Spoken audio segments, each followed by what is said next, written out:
This is 3 News Daily.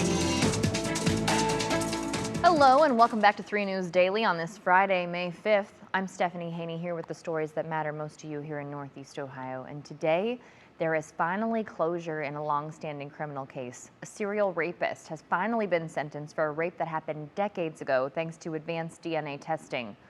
73-year-old Dennis Gribble pleaded guilty to 1 count of raping a 9-year-old boy in Brooklyn. This happened in 1997. Gribble got the maximum sentence of 10 years in prison. He'll have to register as a sex offender and complete 5 years of mandatory parole after his release. Gribble also has other prior sexual assault convictions. Now in Euclid, someone is now in police custody in connection with 2 homicides in Cleveland. Police say 22-year-old Malik Blackwell is the person responsible for a deadly shooting on East 61st Street that happened in January and another shooting on Anson Avenue from last month. He was arrested at an apartment building yesterday by the Northern Ohio Violent Fugitive Task Force. Now tomorrow marks 10 years since the miracle in Cleveland. That's when Amanda Berry, Gina DeJesus, and Michelle Knight, now known as Lily LaRose Lee, were rescued after a decade in captivity. They were found on May 6, 2013, and now, 10 years later, the women are all making a difference in our communities. Berry is now working in the news. DeJesus founded the Cleveland Family Center for Missing Children and Adults, and Knight founded the Unleashed Animal Rescue. Today, we have an update from Norfolk Southern on the train derailment cleanup efforts in East Palestine. The company says more than 36,000 tons of soil waste have been removed, along with over 14 million gallons of contaminated liquid.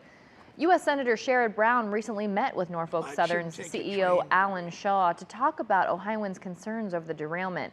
He also discussed other derailments in Ohio and is asking Shaw to speed up repairs and reimbursements for the October Sandusky derailment. Now we have a new warning from the Ohio State Highway Patrol as we get into some of the deadliest months on the road. Troopers say as temperatures warm up, they see more reckless driving behavior. They say they recently stopped a driver going 149 miles per hour in southern Ohio. Troopers are saying drivers need to slow down and avoid distractions. The 100 deadliest days on our roads start with Memorial Day, so you can expect to see more troopers out on patrol as we head into the summer months. Now today is Cinco De Mayo, and that's a holiday celebrating Mexico's victory over France in the Battle of Puebla in 1862. And it's also a great day to celebrate the rich history of Mexico. Our Brianna Dahlquist tells us about a Northeast Ohio restaurant that celebrates Mexican culture every day. From tacos, burrito bowls, street corn to frozen margaritas, Cilantro's Taqueria has it all. When I asked owner Octavio Hernandez what the fan favorite was, he said that everything was muy delicioso. It's hard to say because everything is so good. To me, I love everything. But people that choose a lot of like quesadillas, people love the quesadillas. And after trying the tortilla with beef, melted cheese, and onions, I'd say that it was my favorite one too. Muy bueno.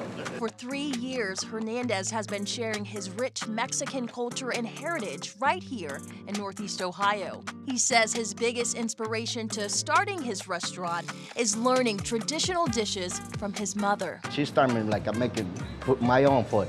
Say, hey, you gotta make your own scrambled eggs or over-easy eggs, whatever you like. Hernandez says his secret to making mouth-watering food is simple. If you cook with love, everything's gonna taste much better all the time. Oh my God. This is so good. He says that when the pandemic hit, it threatened to close his business. But he says the support from his community has been so overwhelmingly positive that he kept on going. And that makes me so loved. It makes me like I'm in the town with my family. And you know what they say, a family that eats delicious food together stays together. Brianna Dahlquist, 3 News. I'll tell you what, I've had a couple quesadillas from their Lakewood location.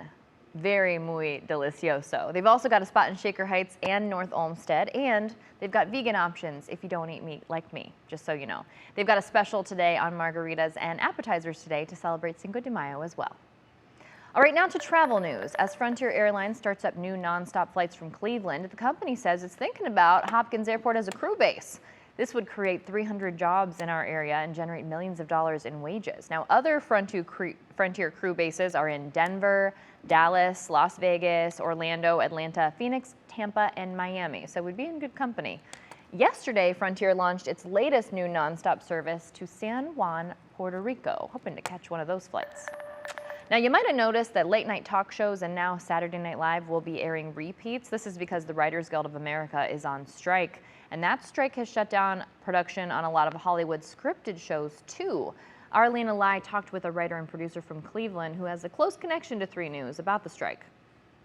I'm Bridget Kyle, as in Maureen Kyle's younger sister. She's not the only Kyle on TV. The sister of our own Maureen Kyle moved to LA in 2009 to pursue a dream. Truly. I consider myself so fortunate. By becoming a writer's assistant on Family Guy, working her way up to the writing staff for shows like Marry Me and Superstore, and now I have an office? Co-executive producer for Apple TV's Lewd and NBC's American Auto. Fair compensation for our creative work. But now Bridget Kyle and thousands of film and TV writers from Hollywood studios to Manhattan are on the picket lines, along with actors too. We're only as good as the writing we get. Streaming has really changed the game. Which means writers who used to get thousands of dollars for residuals or royalties for reruns now get a fraction of that today. However, Kyle says it's about more than just pay and job security. You know, I grew up in such a good time of TV. Friends and Frasier. Rather, a fight for the quality of shows and against new artificial intelligence technology and the likes of ChatGPT, which studios will not rule out its use. We believe that the human experience should be written by a human. The strike has brought many productions to a halt and could upend the summer and fall TV schedules. When you force something to be created in a very short amount of time, I think the product is going to suffer. An existential battle for writers in a storyline still unfolding.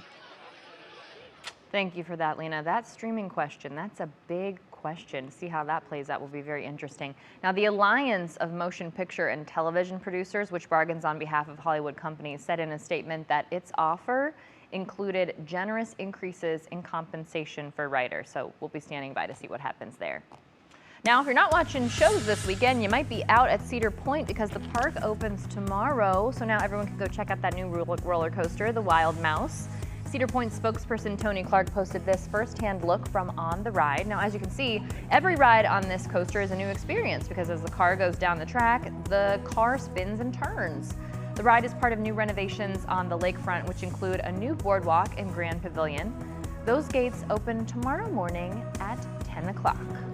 And before that, if you want to get up early, you can catch the coronation of King Charles III. You know, he came here to Cleveland in the 70s, so, you know, he's kind of like one of us. That's happening bright and early at 6 a.m. Eastern Time.